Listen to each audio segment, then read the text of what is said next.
Confused by ovarian tumors, surface epithelial tumors, germ cell tumors, sex cord stromal tumors, and then serous mucinous borderline malignant?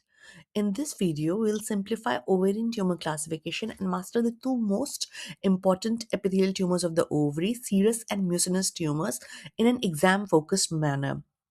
Welcome to Pathology Academy, your destination for pathology made simple, visual, and exam oriented. Let's begin.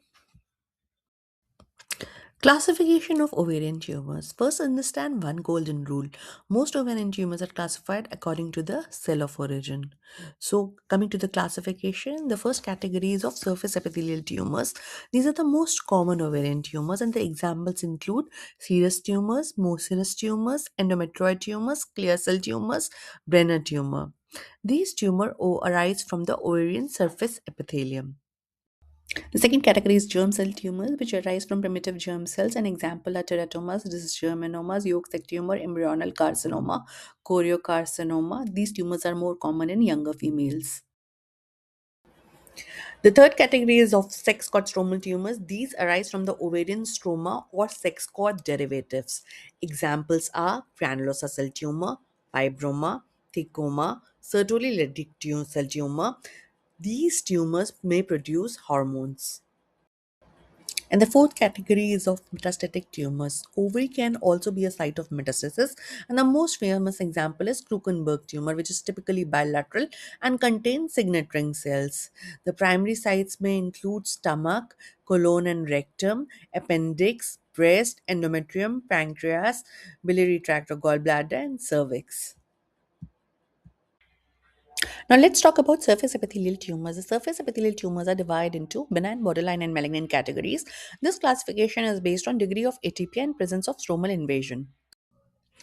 Coming to individual tumors, serous cyst adenomas are benign tumors, and grossly, these tumors are usually unilocular with thin walled cyst and filled with clear serous fluid.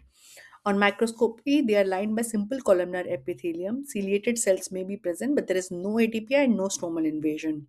So remember, benign is equal to smooth lining plus no atypia.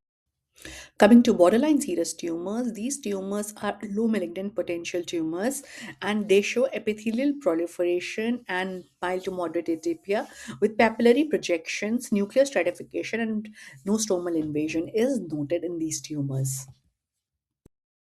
Now, talking about serous cyst adenocarcinoma, these are malignant tumors. Grossly, they have solid and cystic areas, presence of papillary excrescences, and bilaterality is common. On microscopy, you will note marked atypia with complex papillae, and here stromal invasion is present. Psammoma bodies may be seen in some instances. Some high yield facts about serous malignant tumors. They are commonly bilateral. CA125 tumor marker is associated with these tumors, and peritoneal dissemination of these tumors is common. Patient may present with ascites. Talking about mucinous adenoma, these are generally multiloculated cystic tumors, are benign, filled with thick mucinous material, and sometimes very large sizes possible. On microscopy, these tumors show tall columnar mucin secreting cells lining the epithelium, while there is no atypia and no invasion in these tumors. The borderline mucinous tumors show epithelial proliferation, nuclear stratification, and mild atypia. However, no stromal invasion is seen in these tumors. So remember, borderline is equal to atypia without invasion. Mucinous adenocarcinomas are malignant tumors showing stromal invasion, marked atypia, complex glandular pattern, and usually they are unilateral. Here, I would like to discuss a entity called as pseudomyxoma peritonei, in which there is accumulation of mucin within the peritoneal cavity and is commonly associated with appendiceal mucinous tumors and can involve ovary secondarily. Grossly, you will see jelly-like mucin throughout the abdomen. It's an important exam and viva topic. So to compare serous tumors and mucinous tumors, here I have enumerated some differences. Serous tumors are the most common type of tumors encountered in ovary. Mucinous tumors generally present as large multiloculated cysts. Serous tumors will be filled with thin watery fluid, whereas mucinous tumors are filled with thick mucinous fluid. Serous tumors are more commonly bilateral as compared to mucinous tumors, which are usually unilateral, and Psammoma bodies can be seen in serous tumors. However, mucinous tumors are frequently associated with pseudomyxoma peritonei. So, to quickly revise, surface epithelial tumors are the commonest ovarian tumors. Serous tumors are the most common epithelial tumors. Borderline tumors show atypia without invasion. Psammoma bodies are associated with serous carcinoma. Mucinous tumors are often multiloculated and huge.